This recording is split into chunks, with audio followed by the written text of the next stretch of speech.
otudde wenyenyemu nga twaniriza pulezidenti waffe engalo n'emizira n'akalulu NRM oye NRM juu.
Mheshimiwa Rais, gwaride mbele yako imeandaliwa na Jeshi la Ulinzi wa Wananchi wa Uganda, askari wachunga sheria na amri, askari magereza, askari wachunga mbuga za wanyama pori, watoto wa shule, wananchi tabaka mbalimbali.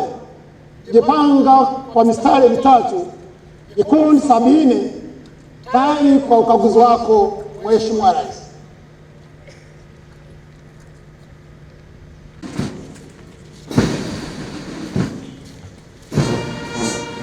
I wish this opportunity to thank the first lady,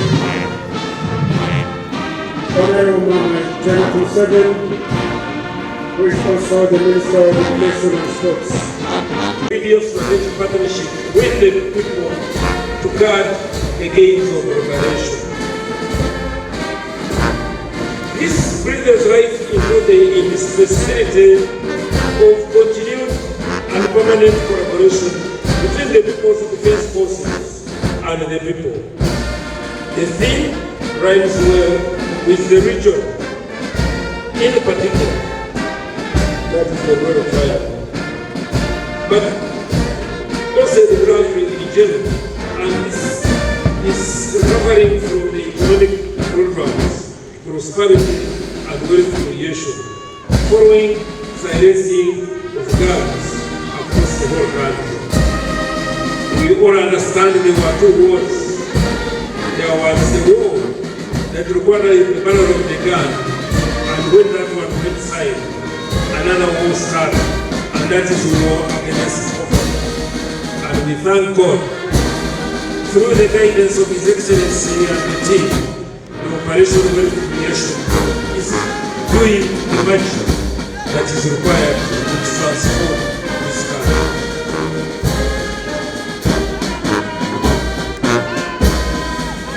After all, with the philanthropic goal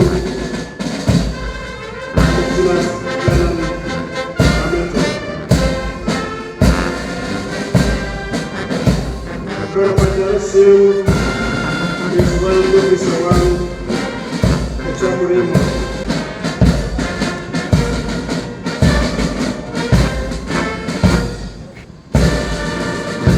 People's Forces as a delegation from all the services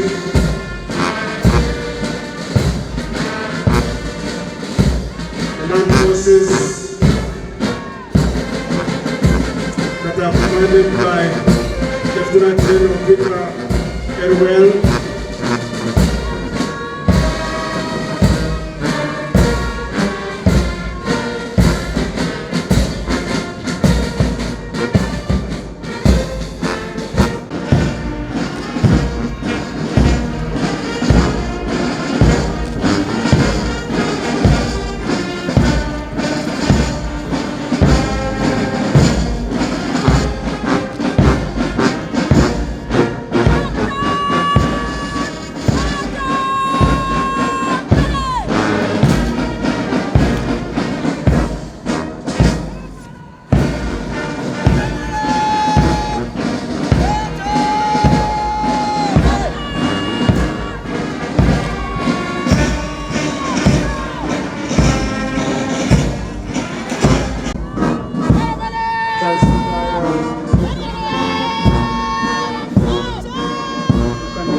in the vision and mission of the UPDF, as well as in the core functions provided in the Constitution of the Republic of Uganda.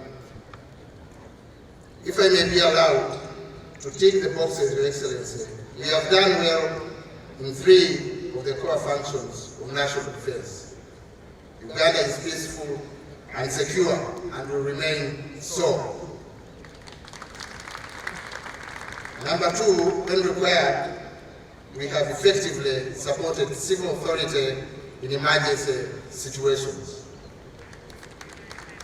And last, we have relentlessly kept alive our strong relationship with our nation. All these are enduring tasks that we need to execute timelessly, because the necessity to do so is equally enduring. So we cannot relent or lower our guard. The 4th function is that of taking part in production in order to contribute to the economic development of Uganda. Here, we have only made modest steps through revamping our business and industrial arm NEC with all its current subsidiaries.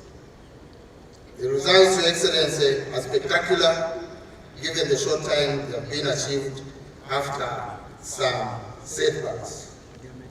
I want to publicly once again acknowledge your leadership in this direction, as well as your choice of shepherds for this effort, which has borne visible fruit. The other venture is the OWC effort, which has in the main been supportive of other government MDS, especially agriculture, geared towards improving the livelihoods of Ugandans who are in the low-income or purely subsistence categories. Through this, we have entrenched the forces' intimacy with the requisite ends, ways, and means to transform the livelihoods of the population. We have also learned lessons on how to cause better effect and improvements through this important strategic intervention. Peace and stability are good, yes, but should also be a means to the additional ends of prosperity for all in order to be durable. My pledge therefore this year, Your Excellency, and all distinguished guests, is that as UPDF, we need to be more innovative and pronounced in the area of production for economic development.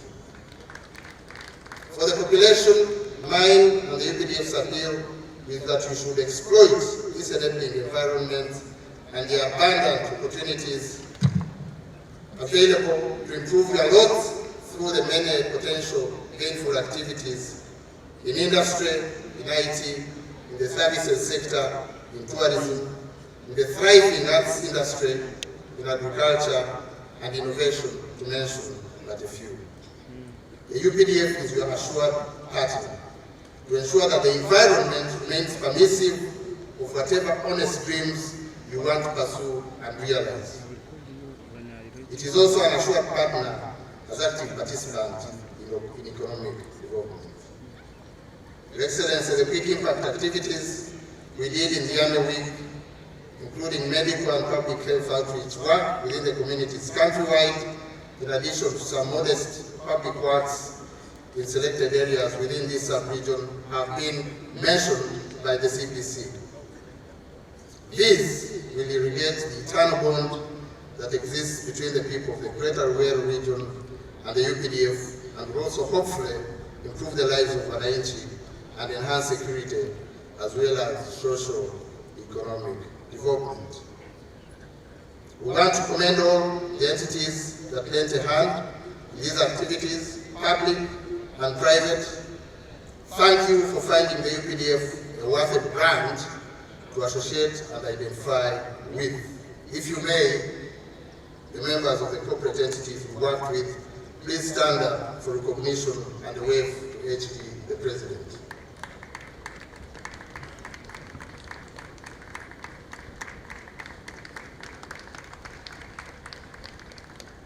Your Excellency, distinguished guests, we thank the people of Luero and the entire country for being with and by the UPDF always. We remain eternally in your debt. We call upon our fellow countrymen to remain vigilant and supportive of the UPDF in its mandate of ensuring national defense, security, and stability. Your Excellency, allow me at this juncture to extend my appreciation to all the civic leaders of the Luero sub-region, the ministers, the members of parliament, district chairpersons, and the other leaders and wananchi who embraced unreservedly the idea of hosting this year's Tarehe Sita and extended all the support they could marshal. We thank you most sincerely, and my minister will have time to introduce you to His Excellency for recognition. Likewise, Your Excellency, I want to thank the National Organizing Committee, our partners in the Office of the President, the Office of the Prime Minister, Ministry of Works, Ministry of ICT and National Guidance, Uganda Wildlife Authority, the media, the Uganda Prison Service, BASACO, and the leadership of the Ministry of Defense and Veteran Affairs, as well as the leadership, rank and file of the UPDF for their immense contribution in the planning, organization, and execution of all the activities related to today's celebration. We can't thank you enough. Your Excellency, distinguished guests and fellow Ugandans in general, on behalf of the UPDF and on my own behalf, I once again congratulate you for finally getting the bespoke army you genuinely deserve. The People's Force, not just in name, but also indeed the Uganda People's Defense Forces. Your Excellency, I relay the expression of our delight at having you in our midst. We thank you for honoring the invitation and gracing this occasion to celebrate with us. To our comrades from sister armed forces, thanks for coming. And please do convey our fraternal regards to your membership back home. I do wish you a happy stay in Uganda. I thank you and wish you all a happy Tarehe Sita celebration.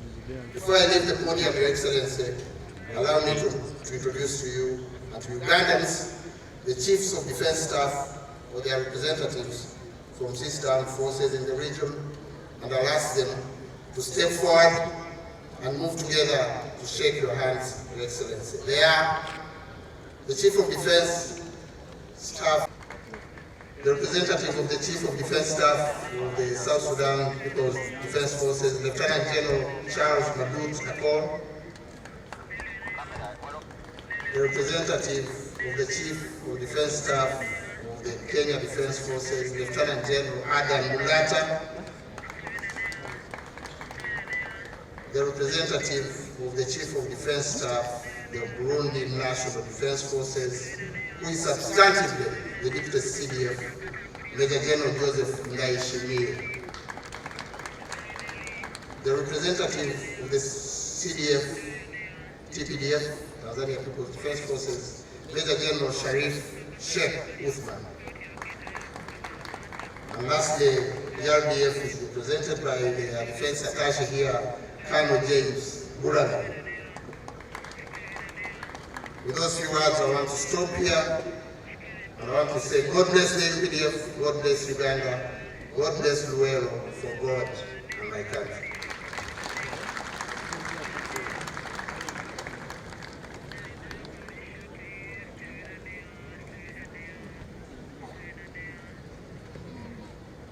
Thank you very much, Madam CDF.